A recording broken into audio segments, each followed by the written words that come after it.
defense collapsing. McAdoo will slip right outside. He's great from the outside. Kareem has 22. McAdoo has 21. Michael Cooper and Kurt Rambis have 17. Worthy 13. And Magic Johnson has 12. There's another story that we want to get to at some point when you talk about Nader and the centers on the Lakers, and that is Mitch Kupchak, who had hoped to be making a dramatic comeback. There he is, from having his knee torn up, 2 operations and brutal rehabilitation. He saw the light in March, but all of a sudden Pat Riley decided to go with Nader, and he's been a very unhappy man on the bench. Mitch Kupchak. Well, he never wanted to be what he terms an end-of-the-bench player. That type of mentality, be happy to sit there. So he's been fighting, trying to get back into that lineup. He played a little bit towards the tail end of the season, but hasn't seen much action in the playoffs. Larry Bird has 30 points to lead the Boston Celtics. Mike McGee loses the ball. Wilkes shot. And there's Maxwell. 7 minutes to go. 4th period. Off Parrish's hands, but there's Henderson. Johnson the rebound, and he's hit in the eye. Magic Johnson was hit.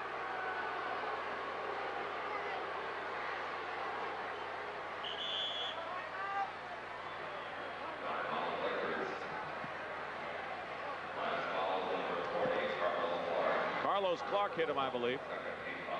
Oh, Magic, even with one eye, can make a pass, though. Number 40. Here's Carlos right in the face, trying to swipe the ball away with an up movement of his hand. He goes down, but Casey Jones has felt all along that what you got to try and do with Magic is cut down on his assists and stop the pace of the game, and they have not been able to cut down on his assists. They haven't done it, and in fact, Magic Johnson now has that triple-double we've been talking about. 12 points, 19 assists, and now 10 rebounds for Earvin Magic Johnson.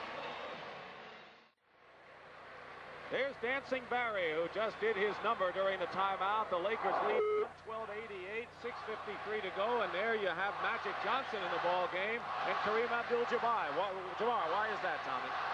Pat Riley does not want to let this get out of hand, believe it or not, but he also wants to enable the likes of McGee to play with the front unit, and Wilkes also to get their timing with the key players of the Lakers. Why is Magic in there? Well, he's certainly one of the key players. He's the assist man. It's going to get Wilkes. And Wilkes is his favorite target. Carlos Clark misses. Bird slaps it away from Kareem. LA ball. Larry Bird has 30 points, but he would trade the 30 points in for a competitive game and a victory, that's for sure. In a minute. Nearly halfway through this 4th and final period. Kareem over Parrish. Whitman is in there with Maxwell, Carlos Clark, Bird, and Parrish. Here's Scott Wedman. Scott Wedman with 13 points today. He gave the Celtics some of that early outside shooting that changed a 14-point Laker lead to a 5-point Boston advantage. And that's how desperately they need that outside shooting. They've made a forward into a guard, the Celtics, and that's very unusual. McGee misses outside. Kareem gets the offensive rebound. The Boston Celtics were stung by a 16-0 run by the Los Angeles Lakers, and that broke it open here in game number 3. Tomorrow, there will be no practice for the Lakers. But you better believe they'll have to be at 9 o'clock tomorrow morning, the Celtics. All right, Kareem with the bank shot. So Abdul-Jabbar has 24 points, and I want to find out from you in a moment, what's practice going to be like for the green and white and a foul? I'll tell you, after a big blowout, as we watch Kurt Rambis reporting in, you let them really think about it. Go home tonight, look at read the morning newspapers, sulk a little bit, and let them sink in that you better go out and listen. The first thing you want them to do is listen to you, and you better have watched those tapes the night before to come up with a positive way to turn it around. So it's a combination of the coach and the players putting it together.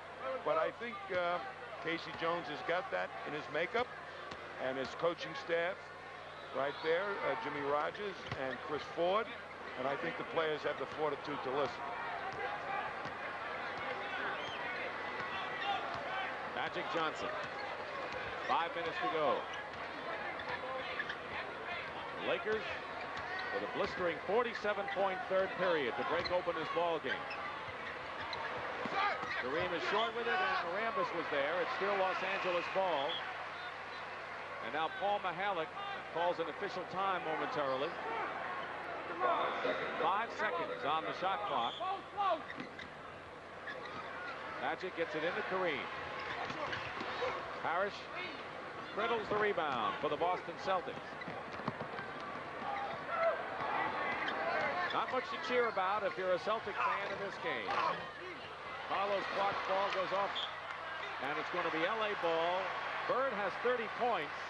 Only 2 other players are in double figures. Wedman with 13 and Henderson with 10. And the Lakers are just going to town. Everyone who has played the game for the Lakers has made a big contribution. Well, you get that fast break going. Players with a guy like Magic Johnson dishing out the sugar, they're going to run twice as hard. McGee gets a second chance. Mike McGee. Jack Nicholson is enjoying this one. Mike McGee, by the way, was a forgotten man on the bench for the LA Lakers for a couple of years as Clark banks it in. He was a #1 draft pick out of Michigan, a scoring champ there. They showed great patience. Johnson is hit again in the face by Carlos Clark. But Clark has gotten the Magic twice. Nader comes in, and I think Kareem Abdul-Jabbar is out, and he is out for good in this one. 24 points, 9 rebounds, 4 block shots, and a job well done. And it wouldn't be a bad idea to get Magic out of there after these free throws, because he is the guy that they certainly don't want to have injured before this thing is out. ML Carr is back, and Kevin McHale is back. Parrish sits down, and Larry Bird sits down. Bird has scored 30 points. It'll be a 30-point game you'd like to forget. No question about that one, Dick. Bird doesn't measure success in his individual statistics. He measures it in terms of Celtic wins. Here's Greg Kite coming back in, and Maxwell goes out.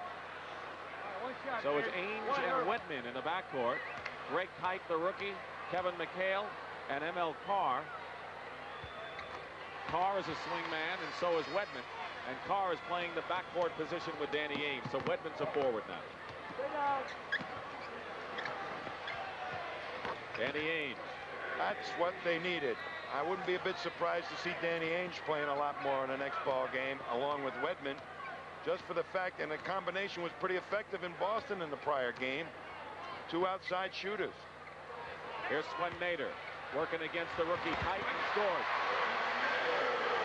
120-96 with less than 3.5 minutes to go in this 4th period of a Laker rout in game #3 over the Boston Celtics.